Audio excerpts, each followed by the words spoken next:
Fala galera, espero que a tarde esteja sendo boa. Se não tiver, pode ter certeza que vai ficar.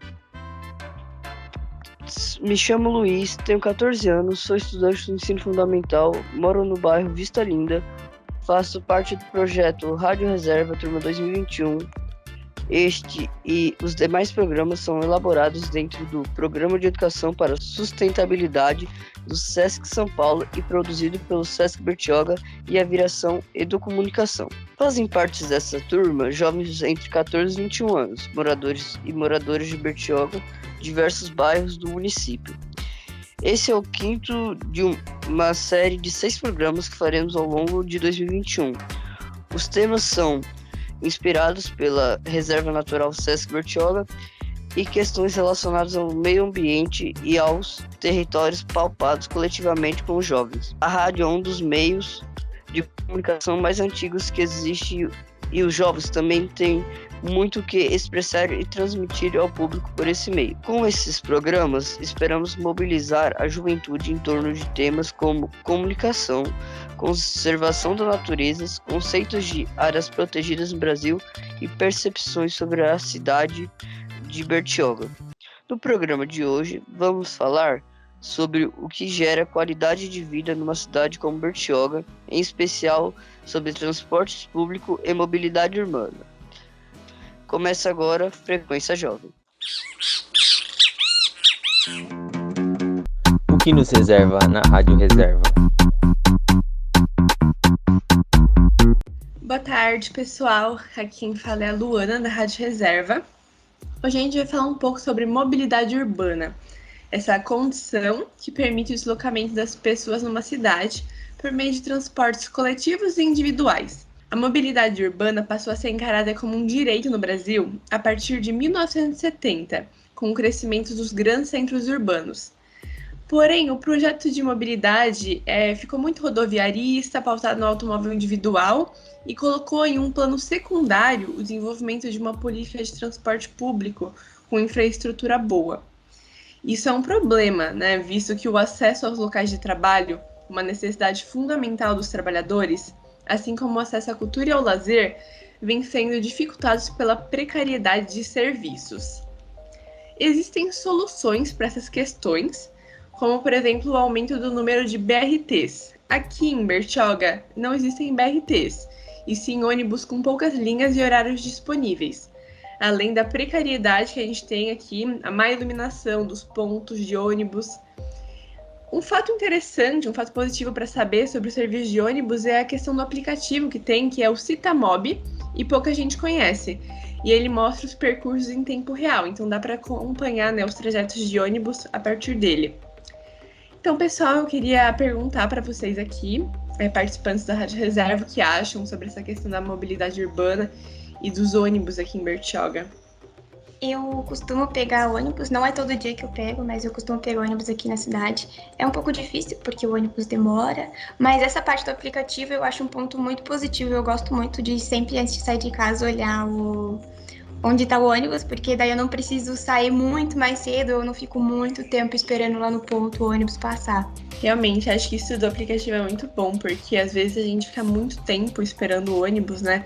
Eu sei que tem muitos casos de gente, que nem atualmente está acontecendo o Enem, gente que perde ônibus para ir para a prova porque tem pouco ônibus em poucos horários e ainda dá tempo de chegar, e aí, em consequência, perde a prova por conta disso, né? Então, é uma questão a se problematizar. Trazendo essa questão do ônibus e dessa dificuldade de pegar ônibus em Bertioga é uma questão de Enem, né? Porque você tem que considerar o lugar que você mora.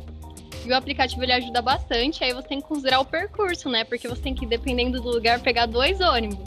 Esperar de 30 a 1 hora, dependendo do ônibus. Então é bem complicado, principalmente para as pessoas que moram muito longe do centro, que geralmente não tem nem o tempo e nem a condição financeira para estar pagando o transporte 2, 3, 4 vezes para poder trabalhar. E o que vocês acham sobre, além dos ônibus, essa questão de outros transportes, né, aqui em Bertioga? Porque a ciclovia é uma solução que se pode ter extremamente sustentável e saudável.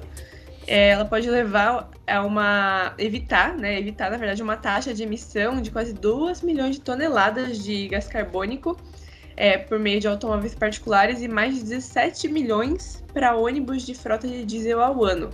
Então seria bem menos poluente. Só que tem um porém, né? Pelo menos aqui em Bertioga não é possível promover uma ciclovia que agregue toda a cidade. Por exemplo, ali a partir do Indaiá até Boracéia, só a Rio Santos que acompanha esse trajeto. Então não tem como oferecer isso. O que eu sei, que é algo a se pensar interessante, né? É a integração, talvez, da bike com o sistema de transporte público, trem, metrô, ônibus.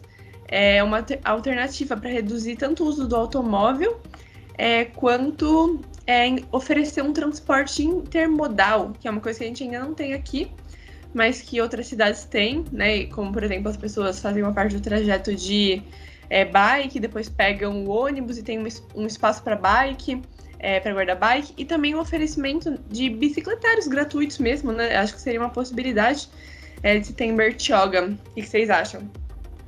Eu vou falar que 90% das vezes que eu saio de casa eu só ando de bicicleta, e nem é só falando da questão de Boracéia, aqui no centro mesmo. A ciclovia termina ali no centro, e se você quer ir pra vila, não tem ciclovia, você tem que passar pela rua, porque não tem uma... E é no centro, né? Então eu acho que não é só, tipo, nas regiões mais longe do centro que a gente tem esse problema de ciclovia, mas até mesmo no próprio centro da cidade a gente tá tendo essa falta. E para Bertioga é muito interessante essa questão das ciclovias, porque a cidade é muito extensa e não é cabível que você pegue o ônibus para descer 2, 3 minutos depois. E esse investimento ali realmente não acontece, só no começo da cidade, que geralmente é a parte mais movimentada, e o resto fica a Deus dará, e isso é muito complexo para quem mora aqui, para poder andar dentro do centro da cidade, que tem uma movimentação de carro e ônibus muito grande, é perigoso. Nos bairros mais afastados, a gente até tenta articular isso de outra maneira, usando a praia, enfim. Mas no centro não dá, é muito complicado, e esse investimento seria perfeito, assim, por todas as questões que ele seria benéfico. E além disso, na real, a gente tem até outras possibilidades que a gente poderia explorar. Tem a mobilidade hidroviária, que é famosa em outros lugares, mas aqui não é tão falada. Então, a mobilidade hidroviária, ela é pouco aproveitada no país, apesar do extenso litoral que a gente tem aqui, e ela também é mais econômica, menos poluente e de maior vida útil. Numa pesquisa que eu estava fazendo, eu vi que em 2015 se iniciou um estudo aqui na Baixada Santista para ver essa possibilidade de implantação na hidrovia. O canal de Bertioga e o rio Itapanhaú, eles poderiam compor essa rede hidroviária, e foi até feito um levantamento preliminar na prefeitura de Bertioga, que estabeleceu alguns pontos de embarque e desembarque dos passageiros. Então isso realmente era uma possibilidade. Bertioga foi apontada como cidade ideal para o transporte hidroviário, mas isso não foi para frente, o projeto está parado até hoje. E vocês sabiam disso, dessa possibilidade de transporte hidroviário que a gente tinha aqui em Bertioga, que é pouco falado? Eu vou falar por mim, eu nunca ouvi falar disso. A única coisa que eu já ouvi do rio Itapanhaú é sobre a transposição, agora de transporte, nada. Eu tô no mesmo barco que a Ana, e é muito interessante porque essa situação, que seria muito benéfica para todo mundo, principalmente para a fama da cidade, né? Uma cidade que tem transporte desse tipo, seria muito, muito legal, sabe? Muito rico, e a cidade ia receber uma gama de turistas maior. Mas isso nem divulgado né? Tanto que as pessoas nem sabem, e é muito complicado para você achar um dado desse com facilidade. Nunca ouvi falar, né? Tipo, uma coisa que seria tão benéfica para a cidade e principalmente aos moradores. E também geraria bem mais emprego, né, para os trabalhadores, isso de um novo meio de transporte aqui na cidade. Pegando o gancho da Ana, falando da situação dos trabalhadores, eu quero trazer a questão, né, dessa profissão de trabalhador do transporte. Quando a gente pensa em transporte, a gente vê que ele tem uma intrínseca relação com todas as áreas da vida. Então, ele se manifesta desde o transporte de cargas até o transporte de pessoas. Só que para que ele se manifeste, a gente precisa de pessoas para trabalhar. Se não tiver, ele não funciona. E hoje a gente vai falar de 3 aspectos do transporte e como que é a situação dos trabalhadores dessas áreas. A primeira área do transporte que a gente vai falar é a situação dos trabalhadores do transporte privado. Para ser mais específica, a gente vai falar da situação dos Uberes. Quando a gente pensa nos Uberes, principalmente nos últimos dias, a gente vê uma exposição completamente negativa dos motoristas mal educados, motoristas que tratam de diversas maneiras os clientes. Mas essa é a única versão da história? Será que só os motoristas são ruins com os clientes e os clientes são umas florzinhas, uns alecrins dourados? E além dessa condição, existe o desrespeito por parte da exigência do usuário, né? Porque muitas vezes a gente se pega vendo usuários exigindo um carro com 4 portas, ar-condicionado, tem que ser branco, tem que ser da marca X e da marca Y, mas será que esse trabalhador ele tem a condição de oferecer esse carro para quem está utilizando? E além disso, a gente pode pensar em como é essa relação do motorista com a empresa. Será que a empresa ela fornece esse tipo de recurso? Ela fornece amparo para o motorista poder trabalhar? E a segurança, ela é eficaz dentro desse meio de transporte? Sobre a via de mão dupla da educação, vamos dizer assim, eu não tinha parado para pensar nisso, porque realmente você sempre vê relatos de pessoas reclamando, nossa, o Uber foi mal educado, nossa, o Uber foi isso, nossa, o Uber foi aquilo, mas você nunca vê relato dos próprios motoristas falando, não, eu tenho uma clientela X que é educada, eu tenho uma clientela Y que não é, e não é tão comum assim a gente ver esse tipo de feedback, né? Não, total. Isso, você levantou questões super importantes, Laila, porque eu acho que tem mesmo muito essa ideia do cliente que exige demais e faz pouco em troca, né? Muitas vezes não tem nem educação. Essa questão do Uber que você falou, parece que as pessoas não pensam, né? Que muita gente que tá fazendo Uber é porque tá desempregado. E gente desempregada não consegue ter um carro super top para atender, então tendo um carro ali que, assim, a pessoa, o Uber sendo educado, assim, tratando bem e com um carro que funciona e consegue te levar pro lugar, acho que tá mais que ótimo, né? E que nem mesmo no transporte de ônibus, eu acho que, assim, quem trabalha com pessoas tem que aguentar muita coisa, muita reclamação e não recebe o suficiente por isso, né? Então tem que lidar com coisas abusivas da empresa, com gente chata atormentando ali no trabalho e não tem um retorno suficiente. Então eu acho que realmente é algo a se pensar, né? Quando a gente vai consumir desses produtos que são os transportes públicos, né? Falando do motorista de ônibus, quando eu ia para a faculdade de ônibus, né, na época antes da pandemia, eu era bem amiga dos motoristas, que a gente acaba pegando ônibus no mesmo horário e acaba fazendo uma certa amizade. E você vê que é muito comum quando o ônibus não nem tá lotado, quando começa a ficar 4, 5 pessoas em pé, o pessoal já começa a ficar estressado, já começa a falar um monte de besteira, xinga a 10ª família do motorista e tipo assim, eu não acho normal, principalmente porque quando você é amigo da pessoa, você começa a perceber isso mais. Antes eu não percebia com tanta frequência, mas depois que eu comecei a ser mais amiga do motorista, você começa a ficar tipo meio incomodado com a situação, mas aí você meio que não se mete porque pode cair para você e tudo mais, né? Exatamente, essa questão dos motoristas do transporte público foi bem interessante, porque quando a gente pensa na relação do motorista, também do motorista do serviço público, a relação dele com o público é maior, porque ele carrega um número maior de passageiros, e essa questão psicológica ela é muito intensa. O profissional que trabalha com transporte público, ele tem que ter um amparo gigantesco, não só psicológico, mas também financeiro e físico, para que ele possa trabalhar bem. Mas será que quando a gente vê esse tipo de trabalhador, a gente consegue perceber que tudo que ele precisa para trabalhar está sendo sanado? E eu acredito que não está sendo sanado. Eu acho que a maioria das empresas que trabalham com uma certa carga emocional, uma certa muito grande, sabe? Eu acho que eles deveriam disponibilizar psicólogos, também um salário um pouquinho melhor, né? Porque vamos dizer assim que o salário hoje em dia desse tipo de trabalho não é muito alto.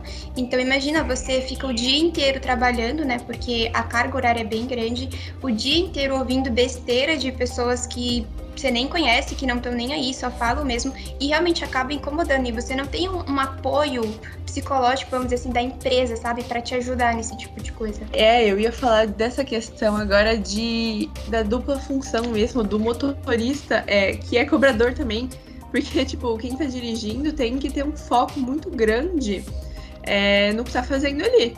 Então a pessoa tem que dirigir, tem que cobrar o dinheiro, tem que dar troco, tem que se preocupar com o que tá acontecendo no ônibus. E não tem os direitos básicos ali, né? Porque eu penso, se a pessoa ficar com vontade de ir no banheiro ali, o que vai fazer pro motorista ali de ônibus ir no banheiro? Ou pro Uber, gente. Uber não tem direito. Uber não ganha 13º. Uber tem que cuidar sozinho do carro que tá levando os passageiros. A Uber não dá nenhuma assistência. Uber não tem lugar onde parar pra ir no banheiro. Se ele não tá perto da casa dele, ou de repente de algum restaurante que ele vai, compra alguma coisa, né? Então, realmente, esses direitos trabalhistas não estão sendo garantidos. Realmente, né? Se você for parar pra pensar, a Uber, ela não pega nenhum direito pro motorista, né? Os carros são particulares do próprio motorista. Se alguma coisa acontecer com o carro, a responsabilidade é do motorista. Então, tipo, cadê os direitos do motorista? Exatamente. E trabalhando sobre essa questão dos direitos trabalhistas, a gente também tem a galera que trabalha com entrega de comida, os famosos motoboys. Quando a gente pensa nos motoboys, a gente também tem uma visão completamente negativa, né? Que são os caras malucos que andam correndo, quase voando de moto. Mas será que eles têm o vínculo empregatício dele é o responsável por essa alta velocidade? Será que eles têm uma questão para andar em alta velocidade ou eles fazem isso por livre e espontânea vontade? E paralelamente a isso, a gente também pode observar que o perfil de motoboy é uma coincidência a gente ter o mesmo tipo de pessoa trabalhando como motoboy ou é pura coincidência? São pessoas que se encontram pelo caminho e são motoboys, têm as mesmas características. E também como os Uberes, será que eles têm essa assistência básica para executar esse serviço? Não, e tem a questão de que, tipo, eles ganham super mal, né? Então, quanto mais entregas eles fizerem, mais dinheiro eles ganham. Então, quanto mais rápido eles forem, um pouco melhor para eles também. Porque a cada entrega eles ganham o quê? R$5, dependendo? É muito pouco dinheiro. Então, eu acho que isso tá muito relacionado. Não é só diversão, andar rápido de moto, não. E as questões dos direitos é muito essa ideia de trabalho para si próprio, né? Seja empreendedor nesse trabalho, assim, que é tudo uma mentira, né? Porque eles não têm os direitos trabalhistas, justamente, que deveriam ser para todos, eles não têm. É um trabalho informal, na verdade, que é mascarado, em que eles ganham pouco e tem que trabalhar muito.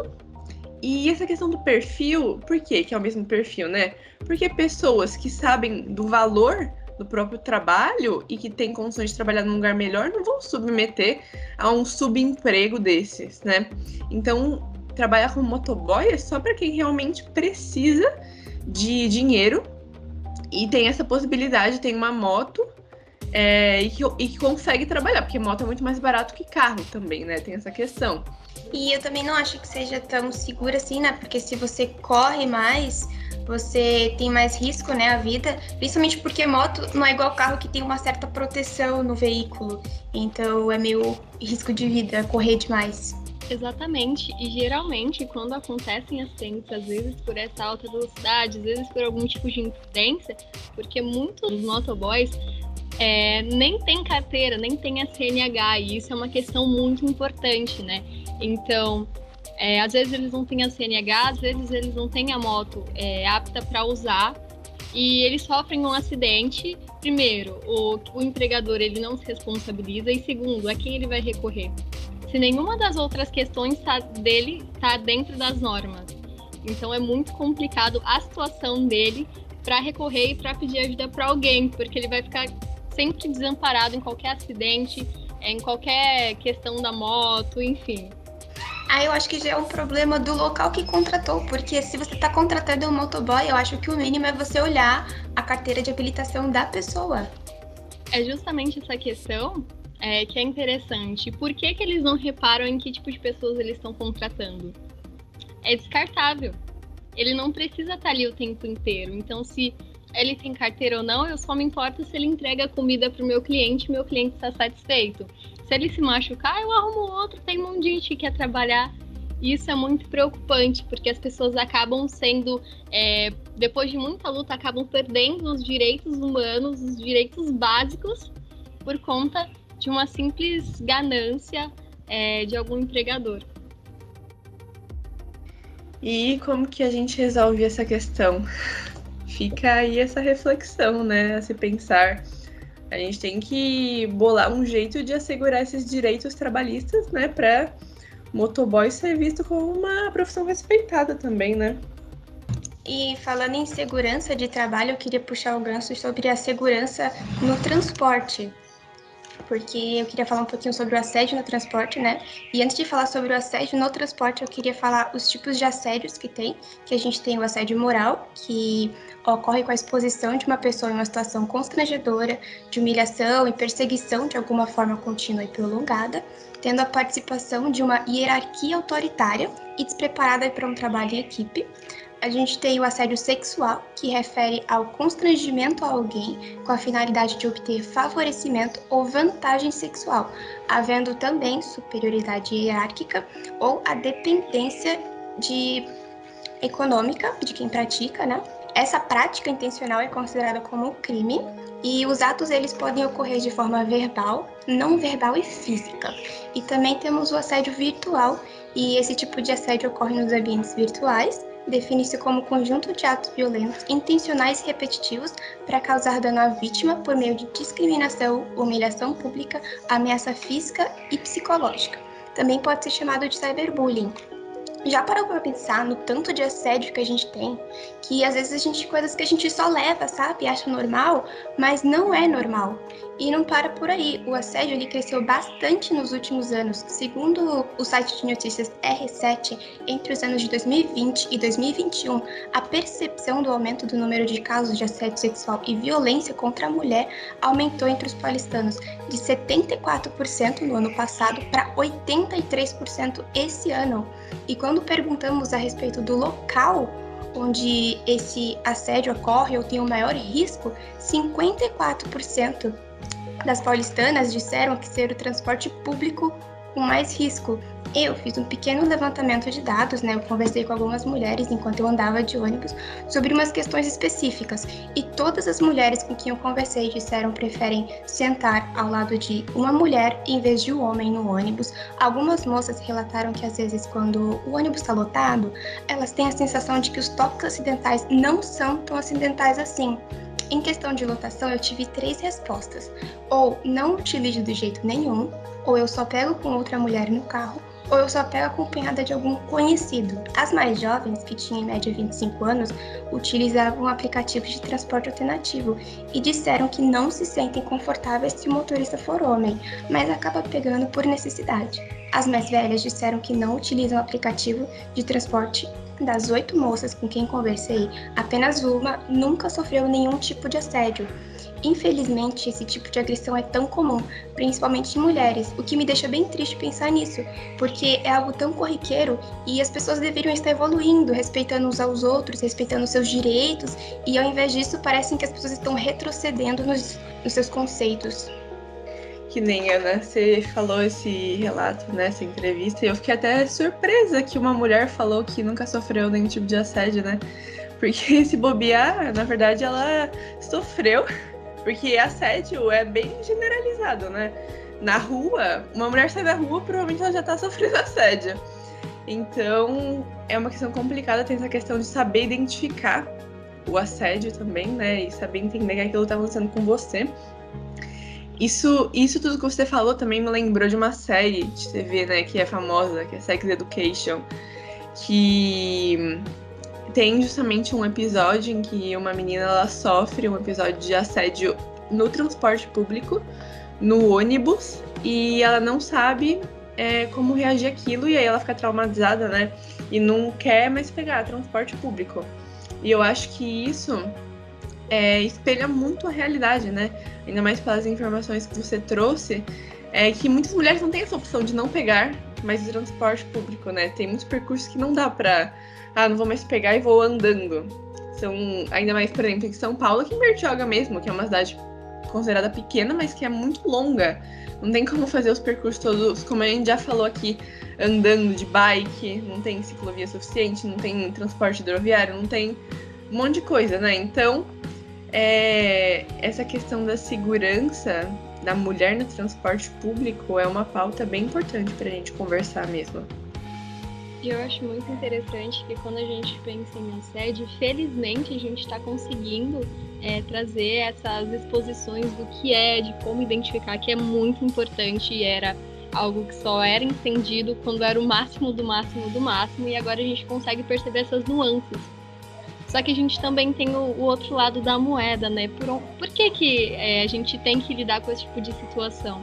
E aí a gente entende, a gente começa a perceber que o tipo de educação que a gente vem construindo ao longo dos anos, ela prega isso de uma maneira muito sutil, de uma maneira muito, muito sutil. É incrível como é sutil. E aí quando a gente chega a partir uma menina com 10 anos já tem que tomar muito cuidado. E quando uma pessoa chega aos 10 anos, 11 anos, a gente começa a perceber que essas questões que foram reforçadas durante toda a educação das pessoas começam a tomar forma e causar esse tipo de situação. Sim, é engraçado falar de educação porque eu vou falar uma coisa meio assim, né, que é que nem meu pai falava comigo. É engraçado porque quando você tem um filho homem, você fala pro seu filho, pegue todas. E quando você tem uma filha mulher, você fala, se resguarde. Não tem como, sabe? A gente devia educar os meninos para respeitar as mulheres, para ajudar as mulheres, mas na verdade a gente não educa dessa forma, né? Esse é o ideal, né? A gente começar pela base, pela educação, para melhorar a condição das mulheres, né, no dia a dia. E isso é um processo muito importante, assim como é muito importante também a gente tentar encontrar formas de minimizar o assédio que acontece hoje em dia, com os homens que já existem, que já estão por aí assediando mulheres, né? E como que a gente pode garantir uma maior segurança para as mulheres hoje em dia no transporte público, seja por meio no ônibus, seja nos Ubers. Eu sei que hoje em dia existem, por exemplo, metrôs, né, que só podem metrôs exclusivos para mulheres. E que talvez seja algo a se pensar hoje em dia, né? Hoje em dia também tem essa questão de que você já pode ir a partir de certo horário para pedir para o motorista parar o ônibus onde você quiser, não precisa esperar chegar ao ponto, né? Porque o ponto às vezes é longe de casa e é um risco, né? Uma mulher tá andando sozinha na rua de noite. Então a gente tem que começar a pensar, né, nessas soluções e também em como as pessoas já assediadas podem superar esse assédio que sofrem em diversos lugares, tanto no transporte público quanto em outros ambientes, outros espaços, né? E como superar isso, como tratar isso, essa questão de saber que também ninguém tá sozinha, é muito importante, né? Uma dica bem importante que eu queria falar é que sofrer qualquer tipo de assédio pode causar danos psicológicos, né? E é sempre bom pedir ajuda e denunciar. Quando tiver uma situação desconfortável no transporte, por exemplo, aciona o motorista, pede ajuda para as pessoas que estão perto de você. Se você tiver alguma informação do agressor, denuncie.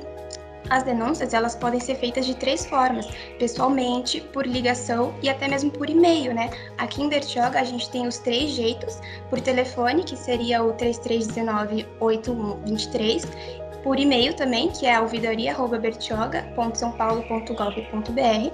E todo São Paulo, por exemplo, o estado de São Paulo inteiro tem os 3 meios. Então dá para pedir ajuda se você não quiser se expor, não precisa se expor, você pode fazer anonimato mesmo. Também existem grupos feministas, né, que ajudam não somente a te guiar em como fazer tudo isso, mas também dão apoio psicológico às moças que procuram. Eu conheço 2, que no caso seria o PLP Bertioga e o Projeto Macaná, que são 2 projetos bertioguenses no Instagram. Pessoal, infelizmente o programa de hoje chega ao fim. Obrigado por permanecer conosco nesse dia de intensas reflexões. Se gostou, não esqueça de deixar um comentário na página Sesc Bertioga e seguir as redes sociais no nosso Instagram, Facebook e YouTube. Nosso próximo programa ao vivo deste ano será excepcionalmente no dia 16 de dezembro, às 4 horas. como sempre, transmitido na plataforma do YouTube. É só procurar lá Sesc Bertioga Oficial.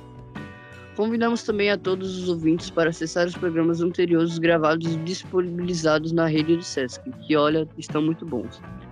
Espero você no próximo programa. Até mais. O que nos reserva na Rádio Reserva?